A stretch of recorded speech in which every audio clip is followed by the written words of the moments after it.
Bonjour et bienvenue à tous, c'est l'heure de votre magazine sur le web. Alors comme tous les jours, on vous apporte le meilleur de l'actualité via Internet, insolite high-tech et notre dossier du jour, c'est tout de suite et c'est sur le web.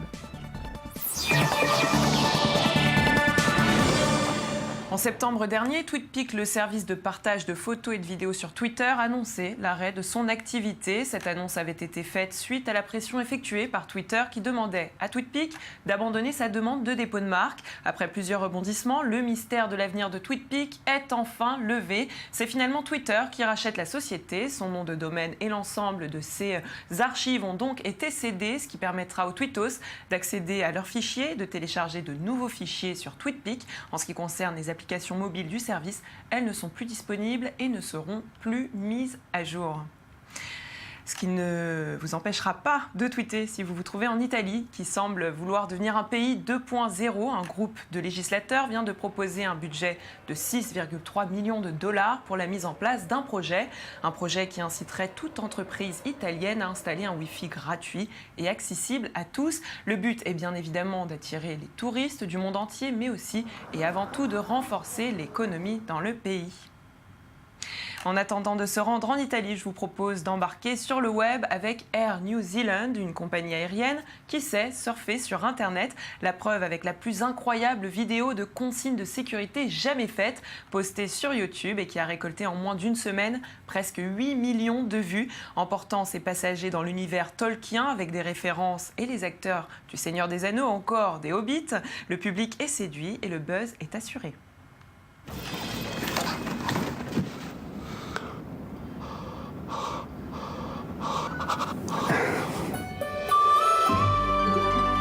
Kayo suain kimin melonamen.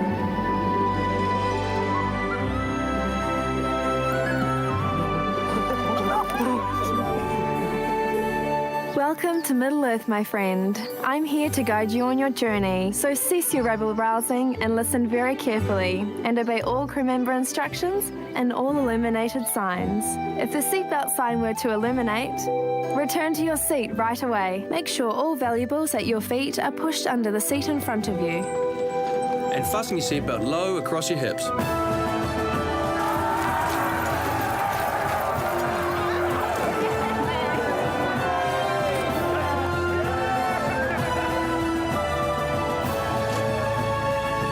Thank you for embarking upon your journey with Air New Zealand.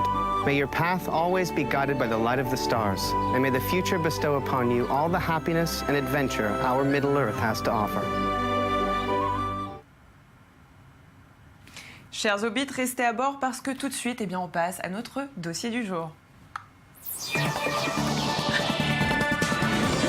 Spot.im est une start-up qui a été lancée par deux jeunes Israéliens, leur nom Nadav Shoval et Ishai Green. Ishai Green est à l'origine de Soluto, une start-up israélienne, elle aussi qui a remporté le prix TechCrunch en 2010. En 2013, Soluto a été racheté 130 millions de dollars par la société Azurion. Nadav Shoval est à l'origine de nombreuses applications lancées en Israël. Spot.im propose à chacun de créer son propre réseau social.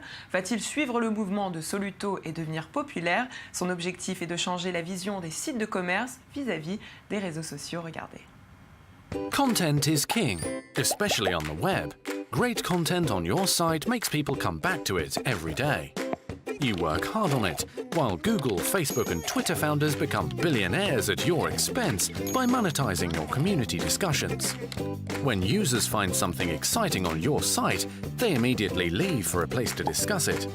That's just how the internet works today. Luckily, there is something you can do about it with Spot.im. Spot.im turns your website into a social network focused solely on you. For the first time, now you can turn your users into faces and really get to know them. By keeping the social traffic on your site, you finally start ruling your domain and get your share back from the internet. This can be your reality in just 5 minutes from now. Nadav Shoval était l'invité de Sur le Web la semaine dernière. Il nous dit tout sur Spot.im. Je vous propose de l'écouter. Nadav Shoval, vous êtes un des fondateurs de cette start-up israélienne, Spot.im. Alors c'est un très très beau projet, mais comment vous est venue cette idée ? Nous avons commencé il y a quelques années, il y a 2 ans exactement. Au début, on organisait des fêtes, on donnait la possibilité aux gens de télécharger l'application mobile et de créer ce qu'on appelle un spot, avec lequel les gens communiquent. Puis se rejoindre dans des lieux physiques et communiquer. Puis on a fourni ce service au site Bloggers et on a eu de bons retours. Mais la première critique était « Hey les mecs, pourquoi on ne peut pas avoir la même chose sur notre propre site ?» Au début, ça semblait impossible à faire, mais on a eu des retours incroyables et on n'arrête pas de développer encore et encore en autorisant les sites internet à prendre le code et à les mettre sur leur propre site web. Pensez-vous que chaque site internet devrait avoir son propre réseau social ? Oui, et je vais t'expliquer pourquoi. La plupart des sites, aussi bien les blogs que les sites corporate, créent beaucoup de contenu et payent énormément d'argent pour ça, et ils travaillent dur pour amener du contenu de qualité. Même si après tout ça, les visiteurs sont exportés sur Facebook, Twitter et Google, pour moi, ça n'a aucun sens. Tu crées ton contenu, tu devrais posséder ta propre communauté. Donc oui, chaque site devrait avoir la sienne. Alors beaucoup de réseaux sociaux existent déjà. Pourquoi pensez-vous que votre projet est nécessaire aujourd'hui ? Yes, it's a great question. It's not just another social network. Ce n'est pas juste un réseau social. Le but est l'opposé de ce que l'on voit aujourd'hui. Spot.im concerne les gens que vous ne connaissez pas. C'est à propos de sujets, pas de vos amis. Facebook, Twitter concernent des gens que vous connaissiez déjà et que vous dupliquez dans le monde digital. Social AM permet d'aller quelque part, dans un lieu que vous aimez, ou faire quelque chose qui vous passionne et en parler avec d'autres personnes. Beaucoup de personnes considèrent aujourd'hui Spot.im comme un anti-Facebook. Est-ce que vous le confirmez ? Non, enfin, je comprends d'où ça vient, puisqu'on autorise les entreprises à utiliser la technologie Facebook ou la technologie Google sur leur propre site Internet. Cependant, Facebook est un truc incroyable, qui a un but précis, qui est de permettre aux gens de parler et de rencontrer leurs amis. Une fois encore, Spot.im est le contraire. C'est vraiment à propos des centres d'intérêt verticaux. Donc, je ne suis pas inquiet d'être l'anti-Facebook. Alors, quel sera le futur de Spot.im ? D'ici 24 mois, vous verrez Spot.im présent sur l'ensemble du web. Il y a environ 1 milliard de sites internet et Spot.im va essayer d'en atteindre le plus possible. On croit profondément que chaque site devrait avoir sa propre communauté. Et si Facebook décidait de vous racheter, qu'est-ce que vous feriez ? Je ne peux pas prédire l'avenir, ce n'est pas une fin en soi. On est là pour faire de la fusion-acquisition, on est vraiment là pour changer le web avec notre projet et on est là pour construire. Si notre but était l'acquisition, je pourrais répondre à votre question. Mais non, on est là pour construire quelque chose de génial depuis Israël. Et est-ce que vous pensez déjà à d'autres projets autour de Spot.im ? Ce n'est que le début. On fait des choses formidables. Je pense qu'on a montré que 5% de ce que Spot.im est vraiment. Dans les semaines et les mois à venir, les gens découvriront de plus en plus de possibilités. Mais ce que je peux dire, c'est que ce sera la réunion entre le contenu et l'utilisateur. Merci beaucoup, Nadav Cheval. Thank you very much. Allez, on reste connecté, on continue à surfer sur le web et on s'envole, même dans les airs, grâce aux drones. Une entreprise autrichienne a utilisé des dizaines de drones pour concevoir des œuvres lumineuses dans le ciel. Chaque drone est équipé d'un dispositif LED qui peut être allumé à distance. Un résultat bluffant, digne d'une véritable œuvre d'art. Regardez.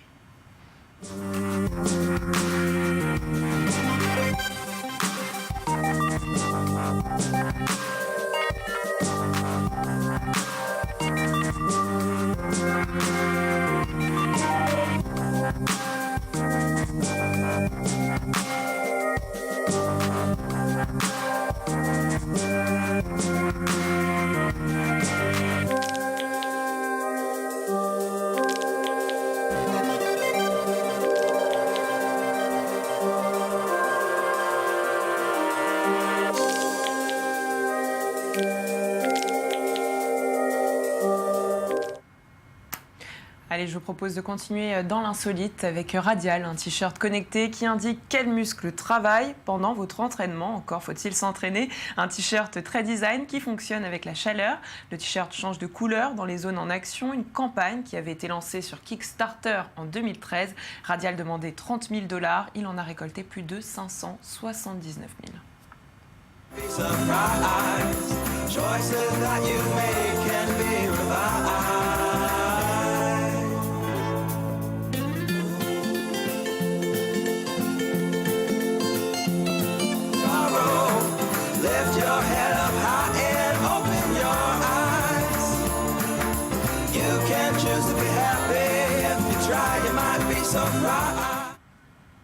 D'où mon t-shirt coloré. Et si le sport n'est pas votre fort, peut-être que vous préférez la musique classique ultra connectée.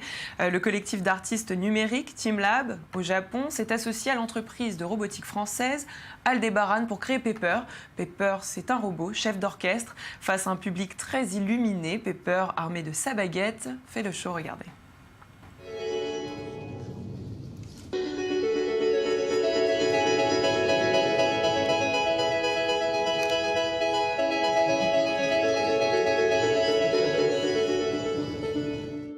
それではこれからみんなで光と音のオーケストラを作りましょう。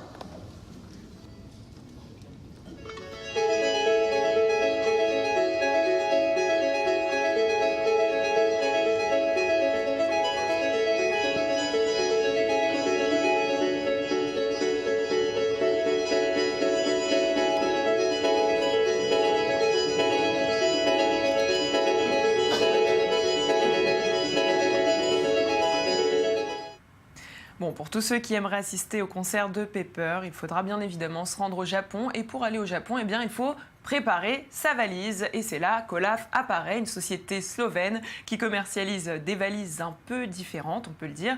La compagnie a récolté plus de 60 000 $ pour commercialiser 2 modèles, la valise à trottinette et la valise à skate, à utiliser ensemble ou séparément.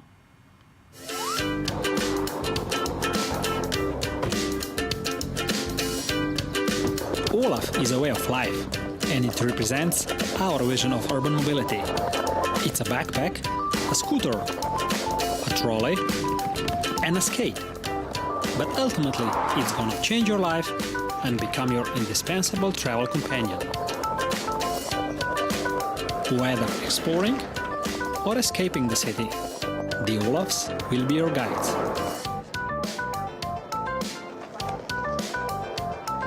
Olaf business truly is about the journey, not the destination. But when you are in a hurry to close that deal, it will help you get there faster. Puis je vous propose toujours plus d'insolites avec ces vidéos qui font le buzz sur Internet. Place à l'œil du net. Si vous ne le connaissez pas encore, Jérôme Jarre est un Français et c'est déjà une véritable star sur le site internet Vine. Le 13 octobre dernier, le jeune homme est allé dans une agence du côté de New York pour discuter d'une campagne publicitaire. Des salariés de l'agence vont lui demander de ne pas filmer l'entretien et puis ils vont même lui proposer $1 million, mais à une seule condition, rester dans la Big Apple pour l'an prochain. Dans la vidéo que vous allez découvrir, il nous explique son choix, regardez.